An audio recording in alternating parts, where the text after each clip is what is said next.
Close your eyes for a second and think about the last thing that kept you up at night. Maybe it was a conversation you were dreading, a bill you couldn't pay, a relationship falling apart, a decision you couldn't make. Now tell me, how many of those things turned out exactly as bad as you imagine? Almost none of them, right? 2,000 years ago, a man who had lost everything, his wealth, his freedom, his family, wrote 6 words that might be the most important thing you ever hear. We suffer more in imagination than in reality. His name was Lucius Annaeus Seneca, born around 4 BC in what is now Spain, raised in Rome, one of the most brilliant minds the ancient world ever produced.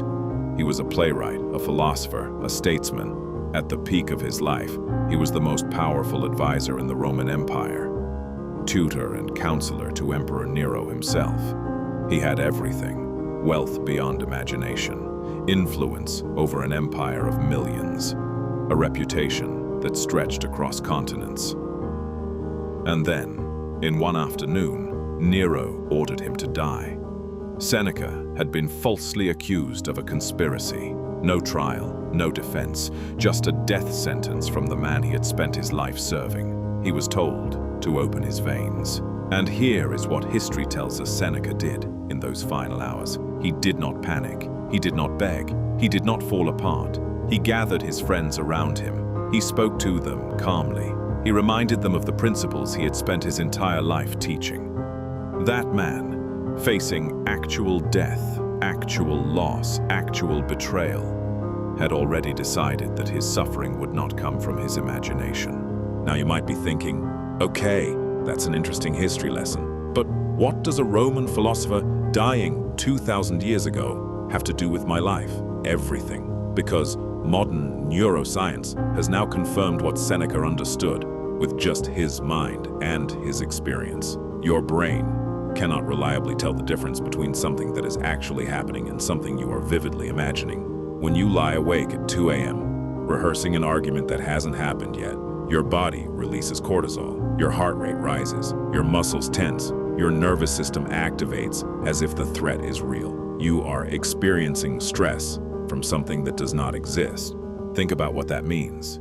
You are spending real energy, real sleep, real days of your short life suffering over events that live only in your mind. Psychologists call this anticipatory anxiety. The Stoics called it a failure of reason. But both agree on one thing: it is almost always worse than the reality. Studies show that people consistently overestimate how bad negative events will feel and how long that feeling will last. We call this impact bias, and every single one of us has it. Seneca identified 3 categories of imagined suffering that destroy people's lives, and I want you to listen carefully, pen sa, because you will recognize yourself in at least one of these. The first is the suffering of anticipation. This is the fear of what hasn't happened yet. The job interview you can't sleep before, the doctor's appointment you've been avoiding for months, the conversation you keep putting off because you've already imagined it going horribly wrong. In most cases, the interview goes fine, the appointment brings relief, the conversation was nothing like you feared, but you already paid the price, you already suffered, for nothing. The second is the suffering of memory. This is replaying things that are already over, the argument from 3 years ago that still plays in your head, the mistake you made that you keep returning to, the moment of failure or embarrassment that visits you at random. It happened once, but in your imagination, it happens every day. The third is the suffering of comparison. This is measuring your reality against an imagined version of someone else's life. Watching someone else's highlight reel and comparing it to your behind the scenes. Believing that other people don't struggle, don't doubt, don't lie awake with the same fears you have. None of these monsters are real. Every single one of them lives only in your mind. So what did Seneca actually say to do about this? Because Stoicism is not just philosophy, it is a practice, a daily discipline. He gave us 3 tools, simple ones you can use today. The first tool is what he called the view from above. When anxiety rises, zoom out. Ask yourself, will this matter in 5 years, in 10? Most of the things we suffer over in imagination are invisible from a distance. They shrink when you look at them from high enough. The second tool is negative visualization, but not the way you think.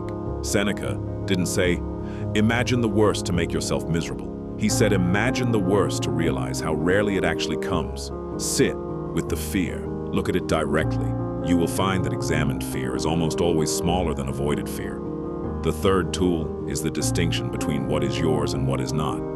Seneca taught, with almost obsessive repetition, that we suffer when we try to control things outside our control. Other people's opinions, other people's choices, the past, the future, these are not yours. Release them. Your mind is yours. Your response is yours, nothing else. I want to leave you with one final thought. Seneca spent years writing letters to a young man named Lucilius. Hundreds of letters, teaching him, guiding him, sharing everything he had learned about how to actually live. In one of those letters, he wrote something that stopped me completely the first time I read it. He said, "There are more things likely to frighten us than there are to crush us. We suffer more in imagination than in reality." He wrote that while knowing he would soon be forced to die, while living under the shadow of an emperor who could end him at any moment, while carrying losses that would have broken most people permanently. And still, he chose not to suffer in his imagination. You are not facing Nero. You are not being sentenced to death. The things you are afraid of, I promise you, are not as powerful as the mind that is afraid of them. The war you are fighting is almost never outside of you. It is inside, and that means you have more power over it than you think. Stop fighting the monster. Look at it directly and watch it disappear.